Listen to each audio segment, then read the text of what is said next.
আলহামদুলিল্লাহ, শুরুতে আবার প্রশংসা জ্ঞাপন করছি সেই আল্লাহ সুবহানাহু ওয়া তাআলা, যার বিশেষ তৌফিকে আমরা আজকে 3 দিন ব্যাপী এই তাবলীগি ইজতেমা সর্বশেষ দিন পর্যন্ত এই দিনই আলোচনা করার ও শোনার সুযোগ পেয়েছি। যে আল্লাহ সুবহানাহু ওয়া তাআলা সুযোগ করে দিয়েছেন তারই প্রশংসা জ্ঞাপনার্থে বলি আলহামদুলিল্লাহ। অতঃপর অসংখ্য সালাত ও সালাম আবার পেশ করছি প্রিয় নবী মুহাম্মদ সাল্লাল্লাহু আলাইহি ওয়াসাল্লাম, তার আসহাবী কেরাম, আহলে বাইত, শেষ দিবস পর্যন্ত তার প্রতিটি একনিষ্ঠ অনুসারীদের উপর। ফিরে আসি 3 দিন ব্যাপী অসংখ্য বক্তার কাছে বক্তব্য শুনেছেন। কখনো ঈমানটা তাজা হয়েছে, মনে হচ্ছে যেন যদি এভাবে আমার জীবনটা কাটতো, এই ঈমানের উপরে আমার বিদায় হতো, তাহলে সত্যিই আমি সৌভাগ্যবান, ঠিক কিনা? লক্ষ্য করুন, আল্লাহ সুবহানাহু ওয়া তাআলা সেই সুসংবাদ দিয়েছেন। সূরা হামিম সাজদা 30 থেকে 32 নম্বর আয়াত। আল্লাহ রাব্বুল আলামিন একটি বিরাট সুসংবাদ দিয়েছেন। আমরা জানি পৃথিবীতেই 10 জন প্রসিদ্ধ সাহাবী কিসের সুসংবাদ লাভ করেছেন? যাদেরকে আমরা বলি আশারা মুবাশশারা। কিন্তু আল্লাহ সুবহানাহু ওয়া তাআলা এই 10 জনের মধ্যে সীমাবদ্ধ রাখেননি, তাদেরটা বিশেষভাবে। কিন্তু আজও সুযোগ রয়েছে আপনার আমার পক্ষেও দুনিয়াতেই জান্নাতের সুসংবাদ নিয়ে আখিরাতে যাওয়া। বলুন সুবহানাল্লাহ। কি সেই সুসংবাদ? আল্লাহ বলে দিলেন, ইন্নাল্লাযীনা ক্বালু রাব্বুনাল্লাহ সুম্মা ইসতাকামু تتنزل عليهم الملائكة ألا تخافوا ولا تحزنوا وأبشروا بالجنة التي كنتم توعدون نحن أولياؤكم في الحياة الدنيا ولكم في الآخرة সুবহানাল্লাহ। আল্লাহ রাব্বুল আলামিন কি বিশাল সুসংবাদ দিলেন। আল্লাহ বললেন, ইন্নাল্লাযীনা ক্বালু রাব্বুনাল্লাহ, যারা এই ঘোষণা দেয়, এই স্বীকৃতি দেয় আমাদের রব কে, যারা বলেন রব কে, এর অর্থ কি? বলবো আল্লাহ আমাদের রব, আবার পীর সাহেবের পায়ে গিয়ে সেজদা দিয়ে ফেলবো নাকি? যদি এইভাবে বলে আর এই করে, তাহলে জাহান্নাম ছাড়া উপায় নাই। কিন্তু যারা বলবে ইন্নাল্লাযীনা ক্বালু রাব্বুনাল্লাহ, আমাদের রব হলেন সেই আল্লাহ, শুধু এটুকুই নয়, আল্লাহ রাব্বুল আলামিনের সেই ঘোষণা অনুযায়ী বলবে, قل إن صلاتي ونسكي قل إن صلاتي ونسكي ومحياي ومماتي لله رب العالمين لا شريك له وبذلك أمرت وأنا أول المسلمين। শুধু রব বলে বসে থাকবে না, বরং বলবে আমার সালাত, আমার কুরবানি, আমার জীবনের সকল ইবাদত, এমনকি আমার জীবন, আমার মরণ, সব কিছু একমাত্র কার জন্য? লিল্লাহি রাব্বিল আলামিন। গোটা বিশ্বের যিনি স্রষ্টা, গোটা বিশ্বের যিনি মালিক, গোটা বিশ্বের যিনি পরিচালক, গোটা বিশ্বের যিনি একক নিয়ন্ত্রক, সেই আল্লাহর জন্যই আমার সবকিছু। লিল্লাহি তাকবীর, লিল্লাহি তাকবীর।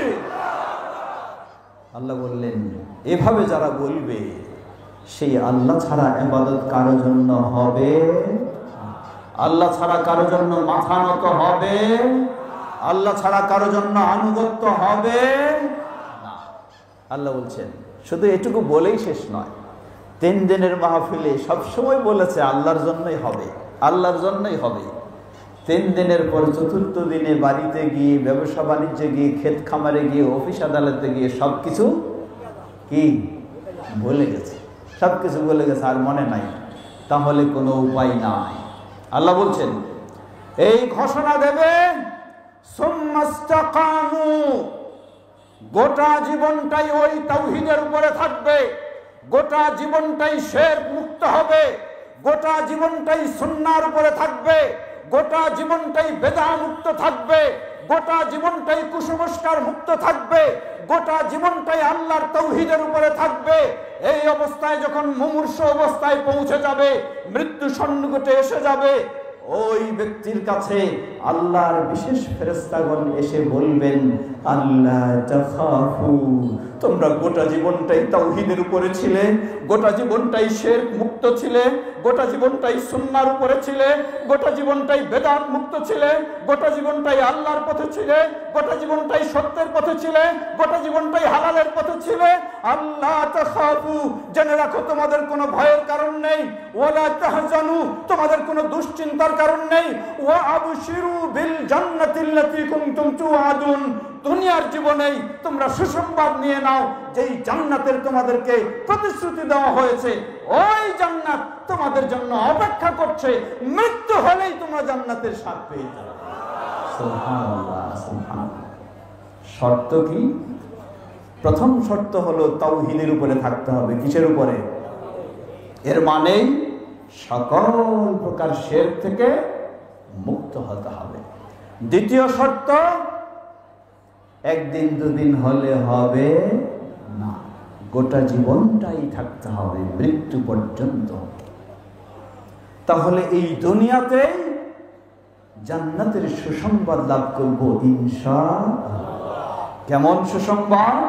ফেরেশতারা আরো বলবে, নাহনু আউলিয়াউকুম ফিল হায়াতিদ দুনিয়া, জেনে রাখো আমরা তোমাদের সাথে দুনিয়ার জীবনে বন্ধু হিসাবে ছিলাম, তোমাদেরকে পাশ ছাড়বো না, তোমাদেরকে ছেড়ে দেব না, বরং আখিরাতেও তোমাদের সাথে বন্ধু হিসাবেই থাকবো। বলুন সুবহানাল্লাহ। আবার বলছেন, ওয়ালাকুম মা তাশতাহি আনফুসুকুম ওয়ালাকুম মা তাদউন, জেনে রাখো সেই জান্নাতের সুসংবাদ দেওয়া হচ্ছে, যেই জান্নাত পেলে, জান্নাতে গেলে তোমাদের হৃদয়, তোমাদের মন, তোমাদের আত্মা যা চাইবে, যা তোমরা দাবি করবে, সব কিছু জান্নাতের প্রস্তুত পেয়ে যাবে। বলুন সুবহানাল্লাহ। কেন? নুজুলাম মিন গফুরির রহিম। এটি হলো মেহমানদারি কার পক্ষ থেকে? আমেরিকার প্রেসিডেন্ট, ইউরোপের, বাংলাদেশের না, সকল প্রেসিডেন্টের যিনি প্রেসিডেন্ট, সকল রাজার যিনি রাজা, সেই আল্লাহ সুবহানাহু ওয়া তাআলা গফুর রহিম, যিনি দয়াশীল, যিনি ক্ষমাশীল, সেই আল্লাহর পক্ষ থেকে এই মেহমানদারি। আল্লাহু আকবার। কে না চায়? আমরা কি এই সুসংবাদ চাই না? কে বলেন চাই কিনা? চাই। আল্লাহ আমাদের জন্য কবুল করে দিন। আগেই বলেছি, কথা খুব দীর্ঘ করব না। প্রশ্ন আসতে পারে, জানলাম আল্লাহ রাব্বুল আলামিন সূরা হামিম সাজদায় এই সুসংবাদ দিয়েছেন, আমরা যদি গোটা জীবনটাই ঈমানের উপরে, তাওহীদের উপরে অবিচল থাকতে পারি, অটল থাকতে পারি, তাহলে দুনিয়াতেই জান্নাতের সুসংবাদ পাওয়া যাবে ইনশাআল্লাহ। প্রশ্ন আসতে পারে যে কিভাবে আমার পক্ষে সম্ভব?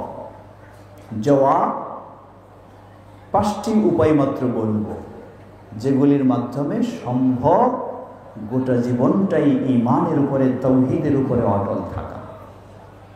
মাত্র 5টি, সময় যেহেতু কম, খুব সংক্ষিপ্তভাবে বলবো। প্রথম হলো আল ইকবালু আলাল কুরআন, আল ইকবালু ইলাল কুরআনিল কারীম। প্রথমটা হলো বাজারমুখী হতে হবে না কোরআনমুখী হতে হবে? যারা বলেন কি মুখী? কোরআনমুখী। কোরআনমুখী না মোবাইলমুখী? হ্যাঁ, দেখুন মদিনার একজন প্রসিদ্ধ শাইখ তিনি বললেন, নিজেকে একটু জিজ্ঞাসা করুন, নিজেকে একটু প্রশ্ন রাখুন। আমি তো বলি আমার সময় নাই কোরআন পড়া, কোরআন ধরা, কিন্তু নিজেকে একটু প্রশ্ন রাখুন, এই মোবাইলের পিছনে প্রতিদিন কত সময় দেয় আর কোরআনের পিছনে প্রতিদিন কত সময় দেয়, ঠিক কিনা? খাওয়ার সুযোগ না হলেও মোবাইলের পিছনে সময় দেওয়ার সুযোগ হয়, কিন্তু কোরআন খোলার সুযোগ নেই। আল্লাহু আকবার। যদি এই হয় আমাদের অবস্থা, আল্লাহ রাসূল সাল্লাল্লাহু আলাইহি ওয়াসাল্লাম কি বললেন? আসসিয়ামু ওয়াল কুরআনু ইয়াশফিআনি লিল আবদি ইয়াওমাল কিয়ামা।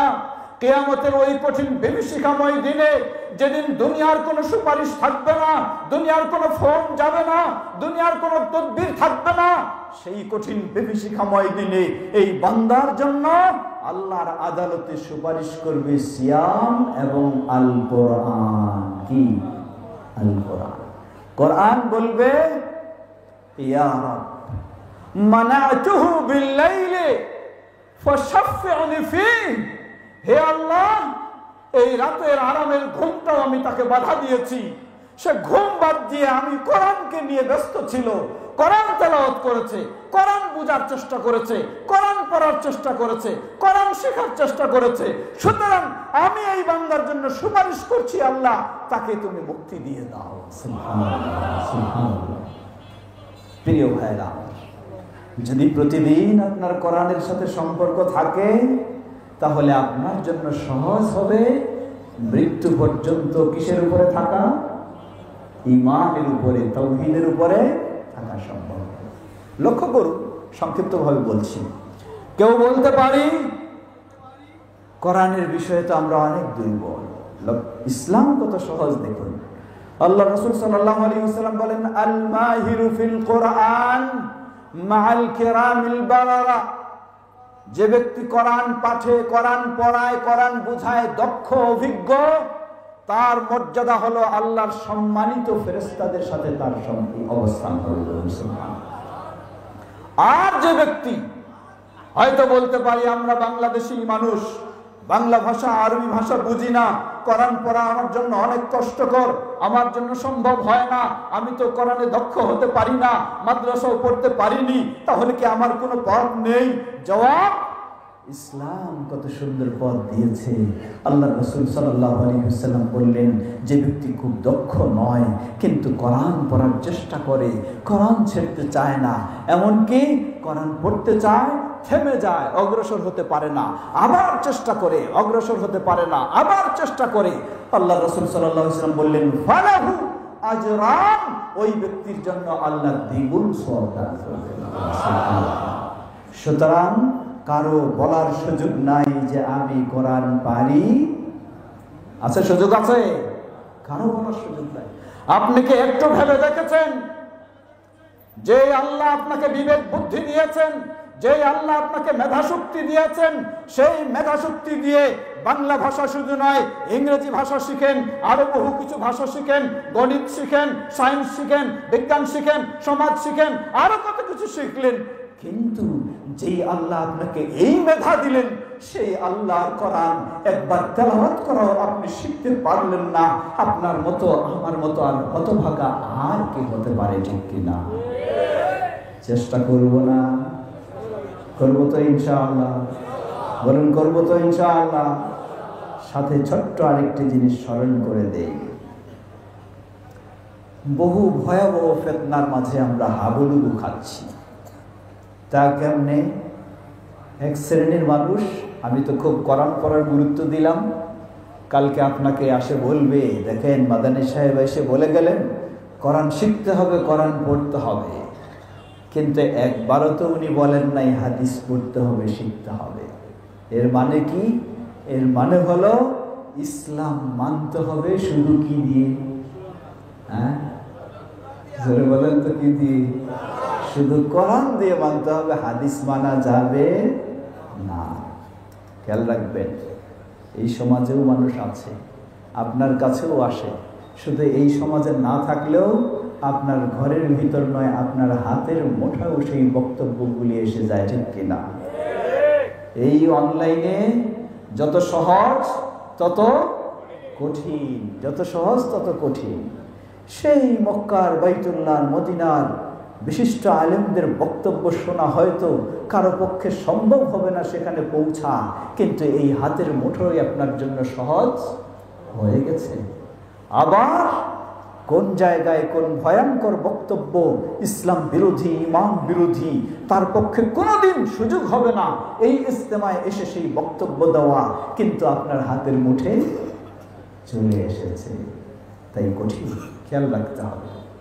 তো যে বিষয়টি বলতে চাচ্ছিলাম, কোরআন তো অবশ্যই, কিন্তু কখনো বলা যাবে না শুধু কোরআনই যথেষ্ট, বরং আহলুল হাদিস সমাজে তারা এই ভয়ঙ্কর ফিতনা, এই ষড়যন্ত্র, ঈমান বিধ্বংসী আপনাকে মুরতাদ বানানোর জন্য, আপনাকে ইসলাম থেকে বের করে নেওয়ার একটি ভয়াবহ ষড়যন্ত্র হিসেবে বেছে নিয়েছে। কারণ আপনি তো হলেন ইসলাম প্রিয় মানুষ। আপনাকে যদি বলা হয় যে ভাই ইসলাম থেকে বের হয়ে যান, দরকার নেই নামাজ রোজা, আপনি কি কখনো মেনে নেবেন? না। তাহলে আপনার কাছে আসতে হবে ভিন্ন কৌশলে। কি কৌশলে? আপনি যেহেতু ভালো মানুষ, দিনদার মানুষ, ইমানদার মানুষ, আপনাকে এসে বলবে, ভাই দেখেন না আপনাদের ইজতেমায় তো বক্তব্য হয়েছে, একজন বললেন এই হাদিস সহিহ, আরেকজন বললেন এই হাদিস কি জয়ীফ, এর মানে আরেকজন বললেন এটা জাল, এর মানে হাদিসে অনেক কি ভেজাল, হাদিসে অনেক ভেজাল, তাই আর হাদিস মানা যাবে না। কিন্তু কোরআন মাজিদে জাল আছে? বললেন, জবাব দেন। কোরআনে জাল আছে, জয়ীফ আছে, যা আছে সবটাই কি সহিহ। সুতরাং মানতে হবে শুধু কি কোরআন, হাদিস মানা যাবে না। রাত দীর্ঘ হয়ে যাচ্ছে, সেদিকে দীর্ঘ করছি না, কিন্তু এই বিষয়টি অত্যন্ত গুরুত্বপূর্ণ, আপনাকে বুঝতে হবে, জানতে হবে। কারণ সাধারণ মানুষ আপনি, কোরআন প্রিয় মানুষ, ইসলাম প্রিয় মানুষ, খুব সহজে আপনাকে বোঝানোর চেষ্টা করে। প্রথম দিন আপনাকে বলবে শুধু কোরআন মানতে হবে, হাদিস মানা যাবে না।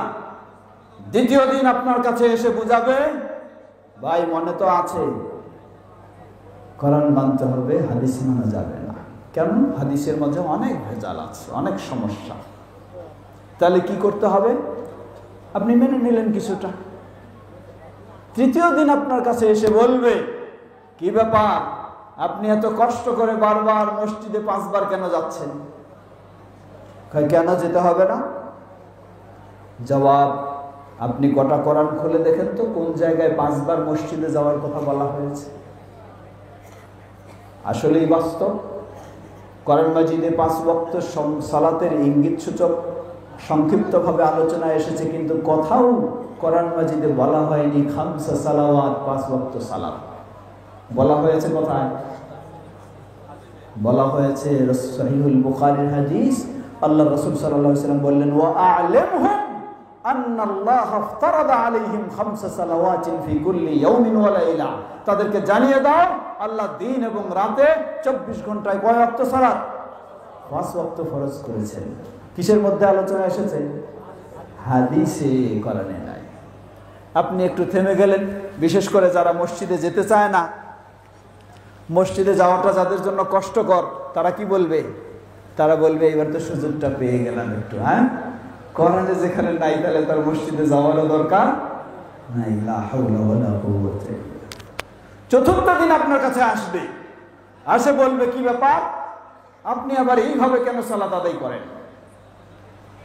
মানে মসজিদে যাওয়া তো বন্ধ, এখন সালাত তো আদায় করছেন, বাড়িতেই করতেছেন, 5 বার হয়তো করছেন না, কিন্তু বুকে হাত বাঁধেন, রুকু করেন, সিজদা করেন, তাশাহুদ পড়েন, দরুদ পড়েন, সালাম ফিরান। আপনাকে আসে পঞ্চম দিন বলবে যে ব্যাপারটা কি, আপনি এইরকম সালাত আদায় করেন কেন? ওই কেন করব না? বলে যে আপনি যে দাঁড়িয়ে এইভাবে তাকবীর দিয়ে বুকে হাত বাঁধেন, গোটা কোরআনে খুলে দেখান তো কোন জায়গায় হাত বাঁধা এইভাবে বর্ণনা আছে? আছে নাকি? আসলেই নাই। আপনি যে রুকু করেন, রুকুর কথা কোরআনে আছে, কিন্তু এইভাবে হাঁটুতে হাত রেখে, এইভাবে পিঠ মাজা মাথা সমান করে এইভাবে রুকু করতে হবে, এই বর্ণনা, এই পদ্ধতি কোরআনে কোথায় আছে দেখান? নাই। এই পদ্ধতিতে সেজদার 7 অঙ্গের উপরে সেজদা দিতে হবে, কোরআনে কোথায় আছে দেখান? নাই। তাশাহুদের বৈঠকে পড়ি আমরা আত্তাহিয়াতু লিল্লাহ। কোরআন মাজিদে কোথায় আছে দেখান? আছে কোরআন মাজিদে? আসলেই নাই। তারপরে বলবে দরুদ পড়ি আল্লাহুম্মা সাল্লি আলা মুহাম্মদ, কোরআন মাজিদে কোথায় আছে দেখান? আসলেই নাই। তারপরে ডানে বামে আসসালামু আলাইকুম ওয়া রাহমাতুল্লাহ, এইভাবে ডানে বামে দুইবার সালাম ফেলতে হবে। কোরআন মাজিদে কোথায় আছে দেখান? হতভম্ব হয়ে গেলেন, থেমে গেলেন। এতদিন এইভাবে সালাত আদায় করে আসছিলেন, কত ঝগড়া, নাভির নিচে না নাভির বুকের উপরে, কিন্তু কোনো আর ঝগড়ারই দরকার নাই, কোথাও হাতেই বাঁধার দরকার নেই। এই পর্যায়ে আপনাকে যখন নিয়ে যাবে, আপনি উল্টা হয়তো প্রশ্ন করতে পারেন, কেন কোরআনে কি সালাত কায়েমের কথা বলা হয় নাই? আর আপনি বলছেন যে কোরআন নাই। বলবেন যে হ্যাঁ, সালাত কায়েমের কথা বলা হয়েছে। যে কেমনে করো তাহলে? বলে যে আমার চলতে ফিরতে সালাত আদায় হয়ে যায়। নাউযুবিল্লাহ, কি ভয়ঙ্কর বিষয়। সূত্র কি? সূত্র হলো ওই জায়গায় কি মানতে হবে? শুধু কোরআন মানতে হবে, হাদিস মানা যাবে না। এই কথা দিয়ে আপনাকে নিয়ে যাবে, আপনার সালাত শেষ। যদি সালাত শেষ, ঈমান কি আছে না শেষ? ঈমান আছে না শেষ? জান্নাত আছে না শেষ? শেষ শেষ। আপনি আর মুসলিম নয়, ইসলাম থেকে বের হয়ে যাবেন। এমনই হবে যাকাতের বিষয়, হজের বিষয়, সিয়ামের বিষয়, এমনকি কালিমা শাহাদা, যে আমরা ইসলামে প্রবেশ করে শাহাদা আশহাদু আল্লা ইলাহা ইল্লাল্লাহু ওয়াহদাহু লা শারীকা লাহু ওয়া আশহাদু আন্না মুহাম্মাদান আবদুহু ওয়া রাসূলুহু, এটা কি কোরআনে আছে? জবাব নাই। এই পর্যায়ে, ভয়ঙ্কর পর্যায়ে নিয়ে যাবে। ফিরে আসি আবার, তাদেরকে বলবেন আপনি স্পষ্টভাবে, তুমি কি আসলে কোরআন মানো? যদি বলে হ্যাঁ কোরআন মানি, বলবেন যদি তুমি কোরআন মানো তাহলে তুমি রাসূলের হাদিস মানতে তুমি বাধ্য, তোমাকে মানতেই হবে, ঠিক কিনা? কারণ কোরআনই বলে দিচ্ছে রাসূলের হাদিস মানা ছাড়া কেউ ঈমানদার হতে পারে না। আল্লাহ সুবহানাহু ওয়া তাআলা সূরা নিসা বললেন, দেখুন আল্লাহ বলছেন ফালা রাব্বিকা লা ইউমিনুন হাত্তা ইউহাক্কিমুকা ফীমা শাজারা বাইনাহুম সুম্মা লা ইয়াজিদু ফী আনফুসিহিম হারাজান মিম্মা কাদাইত ওয়া ইউসাল্লিমু তাসলিমা।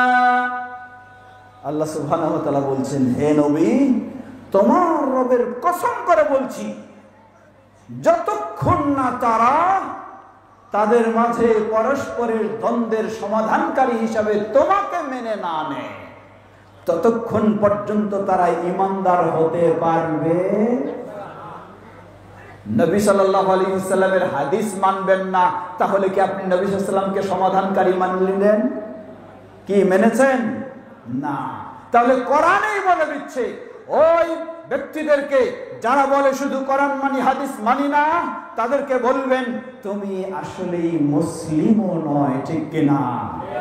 মুসলিম হতে হলে কোরআন মানতে হবে, আর কোরআন মানলে রাসূলুল্লাহ সাল্লাল্লাহু আলাইহি ওয়াসাল্লামের হাদিস মানতে সে বাধ্যতাকে মানতেই হবে। এটি কোরআনই বলে দিচ্ছে। অতএব যারা বলে কোরআন মানি হাদিস মানি না, তারা আসলেই কোরআনও মানে। আল্লাহ কোরআনে কি বললেন? সূরা হাশর ৭ নম্বর আয়াত, ওয়ামা আতাকুমুর রাসূলু ফাখুযুহু ওয়ামা নাহাকুম আনহু ফান্তাহু। রাসূল তোমাদেরকে যা দিয়েছেন তা গ্রহণ করো।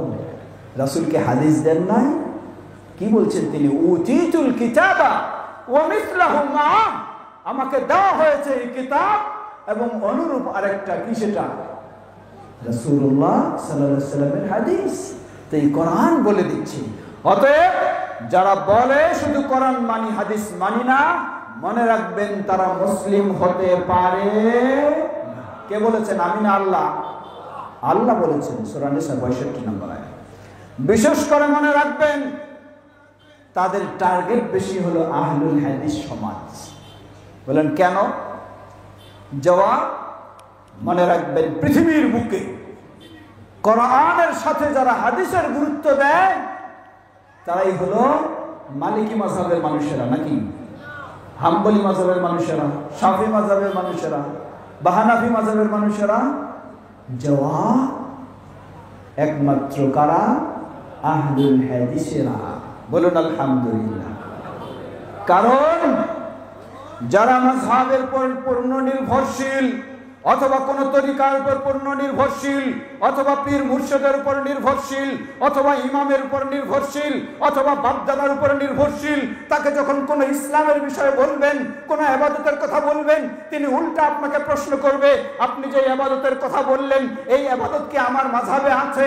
যদি থাকে তাহলে আমি মানব, যদি না থাকে তাহলে মানব না। ঠিক কিনা? এটি মাযহাবপন্থীর কথা। তরিকাপন্থী, তাকে যদি বলেন, সে আপনাকে উল্টা প্রশ্ন করবে, আপনি যেটার কথা বললেন সেটা কি আমার তরিকায় রয়েছে বা আমার পীর সাহেব বলেছে? যদি বলে তাহলে মানব, যদি না বলে তাহলে মানতে পারব না। কিন্তু পৃথিবীর বুকে এক শ্রেণীর মানুষ শুধু, তাদেরকে যখনই কোন ইবাদতের কথা বলা হবে তারা ডাইরেক্ট বলবে, আপনি যে ইবাদতের কথা বললেন, এই ইবাদতের কথা কি আমার প্রিয় রাসূল মুহাম্মদ সাল্লাল্লাহু আলাইহি ওয়াসাল্লাম বলেছেন কিনা? যদি বলে থাকেন তাহলে আমি যেখানেই হই না কেন মানতে প্রস্তুত রয়েছি। যদি মুহাম্মদ সাল্লাল্লাহু আলাইহি ওয়াসাল্লাম না বলেন তাহলে আমি মানতে প্রস্তুত নই। লিল্লাহ তাকবীর। এরাই কারা? এরাই হলো আহলুল হাদিস। এরাই হলো আহলুল হাদিস। নেই কোনো মাযহাবের প্রশ্ন, নেই কোনো তরিকার প্রশ্ন, নেই কোনো পীর মুরিদির প্রশ্ন, নেই কোনো বাপদাদার প্রশ্ন, নেই কোনো ধর্মতের প্রশ্ন, নেই কোনো সমাজের প্রশ্ন। প্রশ্ন শুধু একটাই, আমার প্রিয় রাসূল মুহাম্মদ সাল্লাল্লাহু আলাইহি ওয়াসাল্লাম যদি বলে থাকেন, যদি দিয়ে থাকেন তাহলে আমি মানতে প্রস্তুত, যদি না দেন তাহলে মানতে প্রস্তুত নই। কারণ আল্লাহ বলেছেন, ওয়ামা আতাকুমুর রাসূলু ফাখুযু, তোমাদেরকে রাসূল যা দিয়েছেন তা গ্রহণ করো। সুতরাং ওই ইবলিসেরা যারা আজকে হাদিসকে অস্বীকার করে, এই ফিতনাবাজেরা, এই ষড়যন্ত্রকারীরা, তারা জানে পৃথিবীর বুকে একমাত্র আহলুল হাদিসেরাই সবচেয়ে হাদিসের গুরুত্ব বেশি দেয়। এদের কাছে যদি ঢোকা যায় তাহলে অটোমেটিক অন্যরা ঠান্ডা হয়ে যাবে। কারণ অন্যদের কোনো হাদিস নিয়ে এত চিন্তা নাই, তাদের চিন্তা হলো আমার ইমাম সাহেব বলেছেন কি না। প্রিয় ভাইরা, সুতরাং যেটি বলছিলাম, ইমানের উপরে অবিচল থাকতে হলে, অটল থাকতে হলে, জান্নাতের সুসংবাদ দুনিয়াতে নিতে হলে আমাকে হতে হবে কি মুখী? মনে আছে না ভুলে গেছেন? আসলে এখন তো ঘুমের চাপ, বলে যাওয়াটা স্বাভাবিক। রাত 12টার পরে যতই ওয়াজ শোনেন, হয়তো মাঝে মাঝে ধমকের কারণে হা হা করতেছেন, কিন্তু মাথা কাজ করবে না, এটাই স্বাভাবিক। তাই অনুরোধ জানাবো পরবর্তীতে যেন 12টার পরে না যাওয়া হয়, সেটি ব্যবস্থা নেবেন। প্রিয় ভাইরা আমার, কোরআনমুখী হওয়া মানেই হলো কোরআনের সাথেই রয়েছে রাসূলুল্লাহ সাল্লাল্লাহু আলাইহি ওয়াসাল্লামের হাদিস। আমাকে কোরআনও শিখতে হবে, হাদিসও শিখতে হবে। আর নিয়মিত যখন কোরআন ও হাদিসের চর্চা আমার মাঝে থাকবে, তাহলে ইনশাআল্লাহ আমি ঈমানের উপরে অটল থাকতে পারবো, তাওহীদের উপরে অটল থাকতে পারবো, সুন্নাহর উপরে অটল থাকতে পারবো। এভাবেই দুনিয়াতেই আমি জান্নাতের সুসংবাদ লাভ করতে পারবো ইনশাআল্লাহ। দ্বিতীয় বিষয় আসুন শর্টকাটে বলি, ইলতিজামু আল আমাল সালেহ। সব সময় মনে রাখতে হবে, আজান হচ্ছে, মসজিদে আপনি ছুটে যাচ্ছেন সালাত আদায়ের জন্য, ডানে বামে অনেক মানুষ আছে, দোকানে বসে চা খাচ্ছে, আছে না? কি হয় না? কাউকে বলতেছেন, ভাই চলো মসজিদে যাই, সালাত হবে। কি জবাব? জবাব হলো, নামাজ না পড়লেও আমার ঈমান ঠিক আছে। কি আছে না জবাব? এদিক জবাব নাই নাকি? এটা আছে, নামাজ না পড়লেও আমার ঈমান ঠিক আছে। লা হাওলা ওয়ালা কুওয়াতা ইল্লা বিল্লাহ। ইসলামে যে সমস্ত আমলগুলি, প্রথম হলো ফরজ, তারপর পর্যায়ক্রমে সেগুলিকে যত আপনি গুরুত্ব দেবেন, তত আপনার ঈমানের উপরে থাকাটা কঠিন না সহজ? সহজ হবে। প্রতিদিন 5 বার সালাত আদায় করুন। ইন্নাস সালাতা তানহা আনিল ফাহশাই ওয়াল মুনকার। তাই ইসলামের এই আমলগুলিকে বেশি বেশি আপনাকে গুরুত্ব দিতে হবে। তৃতীয়, তাদাব্বুরু কসাসিল আম্বিয়া ওয়া দিরাসাতুহা লিত-তাআসসি ওয়াল আমাল। কোরআন মাজিদ খুলে দেখুন, মনে হয় প্রতিটি পাতায় কম বেশি পাবেন হয় আদম আলাইহিস সালামের বর্ণনা, নয় মুসা আলাইহিস সালামের বর্ণনা, নয় ঈসা আলাইহিস সালামের বর্ণনা, নয় ইব্রাহিম আলাইহিস সালামের বর্ণনা, নয় লূত আলাইহিস সালামের বর্ণনা, নয় নূহ আলাইহিস সালামের বর্ণনা। নবীদের ঘটনা দিয়ে আল্লাহ রাব্বুল আলামিন কোরআনুল কারীম ভরে দিয়েছেন, ঠিক কিনা? কেন এটি খালি চুমু খাবো আর কোরআন থাকে তুলে রাখবো এই জন্য না। এই নবীদের ঘটনাগুলি কোরআন এবং হাদিসের নির্ভরযোগ্য প্রমাণের আলোকে যত আপনি জানার চেষ্টা করবেন, তত আপনার ঈমানের উপরে অবিচল থাকাটা কঠিন না সহজ? সহজ হবে। লক্ষ্য করুন, হাজার হাজার নয়, লক্ষ নয়, অসংখ্য নয়, মাত্র একজনেই, নাম হলো ইব্রাহিম। তিনি তাওহীদের দাওয়াত দেন, তিনি শিরক থেকে নিজে মুক্ত, শিরক কাউম যারা প্রতিমা পূজারী তাদের থেকে মুক্ত। ওই প্রতিমা পূজারীরা সবাই ঐক্যবদ্ধ হলো, এই ইব্রাহিম কেন আমাদের শিরকের বিরুদ্ধে কথা বলবে, আমাদের প্রতিমা পূজার বিরুদ্ধে কথা বলবে, ওই ইব্রাহিমকে ব্যবস্থা নিতেই হবে। তারা সকলেই ঐক্যবদ্ধ হলো, ইব্রাহিমকে পৃথিবী থেকে বিদায় করতেই হবে, না হলে আমাদের মূর্তি পূজার ব্যবসা ইবাদত টিকবে। সিদ্ধান্ত হলো কি করবে? ইবলিসের পরামর্শ পেয়ে বিশাল অগ্নিকাণ্ড তৈরি করল। এই বিশাল অগ্নিকাণ্ড কাছে গিয়েও ফেলার সুযোগ নেই, এত অগ্নিকাণ্ড তাপ। ভিন্ন কৌশলে পদ্ধতিতে সে আগুনে ফেললো। কাকে? ইব্রাহিম আলাইহিস সালাম। সুবহানাল্লাহ। ইব্রাহিম আলাইহিস সালাম, গোটা দুনিয়া এক হয়ে গেছে তার বিরুদ্ধে, ভয়াবহ অগ্নিকাণ্ড প্রস্তুত করে সেখানে ফেলে। ইব্রাহিম আলাইহিস সালাম কোনো ভয় পেলেন না, তিনি বললেন শুধু হাসবুনাল্লাহ। তোমরা যতই ষড়যন্ত্র করো না কেন, যতই তোমরা আমার জন্য বিপদ প্রস্তুত করো না কেন, জেনে রাখো হাসবুনাল্লাহ, আমার জন্য যথেষ্ট কে? জোরে বলুন কে? আল্লাহ। সুবহানাল্লাহ। আল্লাহ সুবহানাহু ওয়া তাআলা ওই কঠিন আগুনকে বলে দিলেন, হে আগুন, তোমার ক্রিয়া জ্বলা বন্ধ হয়ে যাও। কুলনা ইয়া নারু কুনি বারদান ওয়া সালামা আলা ইব্রাহিম। হে আগুন, আমার তাওহীদবাদী ইব্রাহিমের পক্ষে, আমার তাওহীদবাদী সেই ইব্রাহিমের জন্য, শিরক মুক্ত থাকা সেই ইব্রাহিমের জন্য তুমি আগুন হলো, তার জন্য শান্তিদায়ক তুমি ঠান্ডা হয়ে যাও। বলুন সুবহানাল্লাহ, লিল্লাহি তাকবীর। এই ঘটনা শুধু কিসসা কাহিনীর বইয়ে নয়, আল্লাহ রাব্বুল আলামিন তুলে ধরেছেন কোথায়? কোরআনুল কারীমে, নবী সাল্লাল্লাহু আলাইহি ওয়াসাল্লামের সহিহ হাদিসে। আপনি যত নবী রাসূলদের এই ঘটনাগুলি পড়বেন, এগুলি শুনবেন, এগুলি চিন্তা করবেন, তত আপনি দুনিয়ামুখী হবেন না আখিরাতমুখী হবেন? আখিরাতমুখী হবেন। নবী সাল্লাল্লাহু আলাইহি ওয়াসাল্লাম বললেন, আল্লাহ সুবহানাহু ওয়া তাআলা আমাকে প্রস্তাব দিলেন, আমি যদি চাই সেই বিশাল মক্কার প্রান্তর, সেই মরুভূমি স্বর্ণে পরিণত করা, আল্লাহ সবটাই করে দেবেন। কিন্তু তা আমি আল্লাহর কাছে চাইলাম না। আমি চাইলাম, হে আল্লাহ, আমি একদিন খাওয়া পাবো আর একদিন না খেয়ে থাকবো, এটাই আমার জন্য যথেষ্ট। কারণ যদি আমি খাওয়া পাই, ফাহামিদুল্লাহ, আমি আল্লাহর কৃতজ্ঞতা প্রকাশ করব, আল্লাহর প্রশংসা করব। আর যদি খাওয়া না পাই, না খেয়ে থাকি, ক্ষুধার্ত থাকি, তাহলে আমি আল্লাহমুখী হব, আল্লাহকে বেশি বেশি আমি স্মরণ করব। সুবহানাল্লাহ।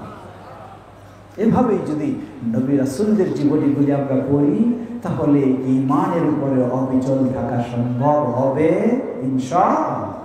আফসোসের সাথে বলতে হয়, আমাদের এই ছোট ছোট বাচ্চাদেরকেও যদি জিজ্ঞাসা করা হয়, ওই অমুক এই ক্রিকেটারকে সব নামগুলি মুখস্থ বলে দেয়, কিন্তু যদি বলা হয় দুনিয়ার জীবনে জান্নাতের সুসংবাদ লাভ করেছেন 10 জন সাহাবী, তাদের নাম বলো, ছোট বাচ্চা তো দূরের কথা, বড় মানুষের পক্ষেও বলা সম্ভব নয়, ঠিক কিনা?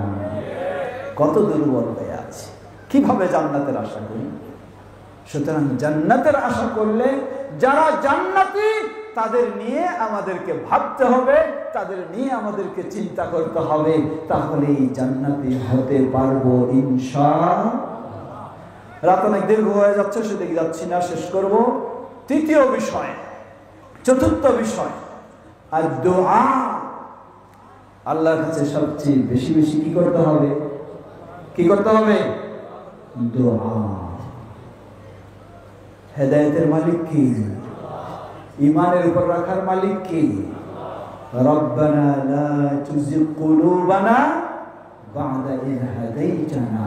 হে আল্লাহ, আমাদেরকে যখন হেদায়েত দান করেছো, অতএব হেদায়েতের পর আমাদের হৃদয়গুলিকে বক্র করে দিও না। এই দোয়া লক্ষ্য করুন, নবী সাল্লাল্লাহু আলাইহি ওয়াসাল্লাম শ্রেষ্ঠ ঈমানদার বারে বারে আল্লাহর কাছে বলছেন, ইয়া মুকাল্লিবাল কুলুব সাব্বিত কলবি আলা দীনিক। হে হৃদয়ের পরিবর্তনকারী, আমার হৃদয়টাকে তোমার দ্বীনের উপরে অবিচল রাখো, অটল রাখো। রাসূল সাল্লাল্লাহু আলাইহি ওয়াসাল্লাম বলেন, কুলুবু আল ইবাদি বাইনা উসবুআই রহমান। মানুষের হৃদয়গুলি আল্লাহর 2 আঙ্গুলের মাঝে, ইউকাল্লিবুহা কাইফা ইয়াশা, যেমন ইচ্ছা করেন আল্লাহ রাব্বুল আলামিন মানুষের হৃদয়গুলিকে ওলটপালট করে দেন। এই সকালে আপনি মসজিদমুখী, বিকালে হয়ে গেছেন কি মুখী? বাজারমুখী। সকালেই আপনি জান্নাতি চিন্তা, বিকালে হয়ে গেছেন দুনিয়ার আরেক চিন্তা। তাই নবী সাল্লাল্লাহু আলাইহি ওয়াসাল্লাম নিজেও বেশি বেশি আল্লাহর কাছে দোয়া করতেন, যাতে ঈমানের উপরে অবিচল থাকা যায়। ইয়া মুসাররিফাল কুলুব সাব্বিত সাররিফ কলবি আলা তাআতি। হে হৃদয়ের পরিবর্তনকারী, আমার হৃদয়টাকে তোমার তাআ, আনুগত্য, ইবাদতের উপরে প্রতিষ্ঠিত রাখো। আল্লাহ কবুল করুন, বলুন আল্লাহুম্মা আমিন। শেষ, পঞ্চম, যিকরুল্লাহ। বেশি বেশি আল্লাহর জিকির। আল্লাহর জিকির কেমনে করবেন? মোবাইল যদি খুলে দেখেন, সেই আফ্রিকার পীর সাহেবের মুরিদরা কি ধরনের জিকির করে, সেই ইয়ামানের পীর সাহেবের মুরিদরা কিভাবে জিকির করে, সেই আটরশির পীররা কিভাবে জিকির করে, কত যে জিকিরের অঙ্গি ভঙ্গি দেখে একেবারে হতবাক হতে হয় যে এইভাবে নাকি আল্লাহর জিকির হয়। এগুলি সব পদ্ধতি হলো সুন্নতি না বেদাতি? বেদাতি। মনে রাখবেন, আল্লাহ বলেন, ওমা আতাকুমুর রাসূলু ফাখুযু ওমা নাহাকুম আনহু ফান্তাহু। রাসূল তোমাদেরকে যা দিয়েছেন তা গ্রহণ করো। অতএব আপনি আল্লাহর জিকির করবেন ঈমানের উপরে অবিচল থাকার জন্য, কিন্তু জিকিরের পদ্ধতি নেবেন আপনি কার কাছ থেকে? নবী মুহাম্মদ সাল্লাল্লাহু আলাইহি ওয়াসাল্লামের কাছ থেকে। জিকির বিভিন্ন হবে। আল্লাহ বলছেন, আকিমুস সালাহ লিযিকরি। সালাত কায়েম করো আমার জিকিরের জন্য। তাহলে সালাতটাও কি? জিকির। কোরআন তেলাওয়াত করছেন, এটাও জিকির। এছাড়াও উন্মুক্ত কিছু জিকির রয়েছে, যেমন আপনি টয়লেটে যাবেন, যাওয়ার সময়ও কি রয়েছে? আল্লাহুম্মা ইন্নী আউযু বিকা মিনাল খুবথি ওয়াল খাবাইস। এটাও জিকির, আল্লাহর কাছে দোয়া এবং জিকির। টয়লেট থেকে বের হলেন, সেখানেও বলবেন গুফরানাকা। ভাত খেতে বসবেন, পানি পান করবেন, এখানেও বলবেন বিসমিল্লাহ, জিকির।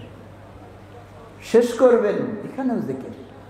এমনকি ঘরে প্রবেশ করবেন, এখানেও কি? জিকির। ঘর থেকে বের হবেন, এখানেও কি? জিকির।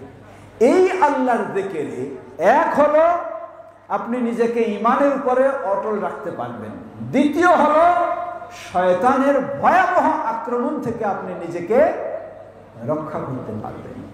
যেমন আল্লাহ রাসূল সাল্লাল্লাহু আলাইহি ওয়াসাল্লাম এমন অসংখ্য বর্ণনা, উদাহরণস্বরূপ 2-1টি। যখন আপনি ঘরে প্রবেশ করবেন, যদি আল্লাহর নাম নিয়ে ঘরে প্রবেশ করেন, যেই শয়তান আপনার পিছে লেগেছিল যে আপনার সাথে ঘরে ঢুকবে, রাত জাগবে, আপনার সাথে রাত কাটাবে, ওই শয়তান ঘরে ঢোকার সময় আপনি যখন আল্লাহর নাম স্মরণ করেন, সাথে সাথে সে বলে ফেলবে, লা মাবিতা লাকুম, তোমাদের জন্য আজকে এই ঘরে আর থাকার সুযোগ নেই। কারণ সে কাকে স্মরণ করেছে? আল্লাহকে স্মরণ করেছে। আবার দেখুন, ঘর থেকে বের হবেন, পর্দার আড়ালের মা ও বোনেরা অনেক সময় কি করেন, ছোট্ট বাচ্চাদেরকে নিয়ে বের হলে, বাইরে বের হলে সেই জিন শয়তানের আক্রমণ থেকে বাঁচার জন্য বাম কপালে কি দিয়ে থাকে? টিপ দিয়ে থাকে। আপনাদের এইদিকে তো নাই না? আছে? মনে রাখবেন, যদি কেউ বিশ্বাস করে জিন শয়তানের আক্রমণ থেকে, বদনজরের আক্রমণ থেকে বাঁচার জন্য এই বাম কপালের টিপ এটাকে আশ্রয় চায়, তাহলে শিরক না তাওহীদ? যারা বলেন শিরক না তাওহীদ? সে তাওহীদের উপর থাকার সুযোগ নেই। তাহলে কিভাবে আমাদের ঘরে আছে? বন্ধ করতে হবে, বুঝাতে হবে। বলবেন তাহলে জিন শয়তানের আক্রমণ থেকে বাঁচার উপায় কি? জবাব, সহিহ মুসলিমের হাদিস। আল্লাহ রাসূল সাল্লাল্লাহু আলাইহি ওয়াসাল্লাম বলেন, যখন কোন মুসলিম ঘর থেকে বের হয়, সত্যি তার ঘরের দরজার বাইরে জিন শয়তান তাকে আক্রমণ করার জন্য অপেক্ষা করে। আল্লাহ রাসূল সাল্লাল্লাহু আলাইহি ওয়াসাল্লাম বলছেন, যখন মুসলিম ঘর থেকে বের হবে, ইয়াকুলু বিসমিল্লাহ তাওয়াক্কালতু আলাল্লাহ ওয়ালা হাওলা ওয়ালা কুওয়াতা ইল্লা বিল্লাহ, যখন এসে বলবে আল্লাহর নাম নিয়ে, বলবে আমি আল্লাহর উপর ভরসা করলাম, যে আল্লাহ ব্যতীত কোনো শক্তি সামর্থ্য নেই, এই দোয়া যখনই বলবে, রাসূল সাল্লাল্লাহু আলাইহি ওয়াসাল্লাম বলছেন, এই দোয়া বলার সাথে সাথে গেটের বাইরে যে জিন শয়তান তাকে আক্রমণ করার জন্য অপেক্ষা করছিল, তারা একে অপরকে বলবে, কাইফা বিহি ওয়াকাদ হুলিয়া ওয়া উকিয়া, কেন তোমরা কিভাবে তার জন্য অপেক্ষা করছো, অথচ সে আল্লাহর জিকির করার কারণে, আল্লাহর নাম নেওয়ার কারণে, আল্লাহর উপর ভরসা করার কারণে সে তোমাদের আক্রমণ থেকে নিরাপদ হয়ে গেছে, সঠিক পথ পেয়ে গেছে। বলুন সুবহানাল্লাহ। সুতরাং একজন মুসলিম তার সব কাজে কার জিকির থাকবে? আল্লাহর জিকির, সেটি সুন্নতি পদ্ধতি অনুযায়ী। তাহলে আপনি চলবেন, ফিরবেন, উঠবেন, সব সময় যেন আল্লাহর স্মরণেই আছেন, আপনি যেন ঈমানের উপরেই থাকবেন। এই অবস্থায় যদি আপনি বিদায় নেন, তাহলে আল্লাহর স্মরণের মধ্য দিয়েই বিদায় নেবেন ইনশাআল্লাহ। এছাড়াও সকাল সন্ধ্যার কিছু জিকির রয়েছে, যেমন ধরে নিন সহিহুল বুখারীর হাদিস। আল্লাহ রাসূল সাল্লাল্লাহু আলাইহি ওয়াসাল্লাম বলেন, একটি দোয়া অনেকের জানা থাকতে পারে, যে ব্যক্তি তার অর্থগুলি ভালোভাবে বুঝে সকালবেলা পাঠ করবে, সকাল থেকে সন্ধ্যা হওয়া পর্যন্ত যদি সে মৃত্যুবরণ করে, ফাহুয়া ফিল জান্নাতি, তাহলে সে জান্নাতি হয়ে যাবে। আবার সূর্য সন্ধ্যার দিকে যদি সে এই দোয়ার অর্থগুলি ভালো করে বুঝে পাঠ করে, সেই সন্ধ্যা থেকে শুরু করে সকাল পর্যন্ত এই সময়ের মাঝে যদি সে মৃত্যুবরণ করে, ফাহুয়া ফিল জান্নাতি, তাহলে সে জান্নাতি হবে। সুবহানাল্লাহ। কি সেই জিকিরের নাম? সাইয়্যিদুল ইস্তিগফার। সাইয়্যিদুল ইস্তিগফার। আল্লাহুম্মা আনতা রাব্বি লা ইলাহা ইল্লা আনতা খালাকতানি আনা আবদুকা ওয়া আনা আলা আহদিকা ওয়া ওয়া'দিকা মাস্তাতা'তু, শেষ পর্যন্ত যাই। এভাবে এই পন্থাগুলি যদি আমরা অবলম্বন করার চেষ্টা করি, এই 3 দিন ব্যাপী এই ইজতেমায় যা শিখলেন, এগুলি যদি আমরা সেইভাবে অবলম্বন করার চেষ্টা করি, নিজের জন্য, পরিবারের জন্য, বিশেষ করে আজকে যুব সমাজ ভালোর দিকে যাচ্ছে না খারাপের দিকে? খারাপের দিকে। তারা আজকে নেশাগ্রস্ত হয়ে যাচ্ছে, মাতাল হয়ে যাচ্ছে, মাদকাসক্ত হয়ে যাচ্ছে। ভালো ঘরের সন্তান খারাপদের সাথে উঠা বসা করে, সেও মাদকাসক্ত হয়ে সে আক্রমণ চালাচ্ছে বাবা মার উপরে, আক্রমণ চালাচ্ছে নিজের ভাই বন্ধুর উপরে, আক্রমণ চালাচ্ছে পাড়া প্রতিবেশী সমাজের মানুষের উপরে। এখানে আমাদের দায়িত্ব, কর্তব্য হলো ওই যুবকদেরকে কখনো ছেড়ে দেওয়া যাবে না, তাদেরকেও সাথে রাখতে হবে।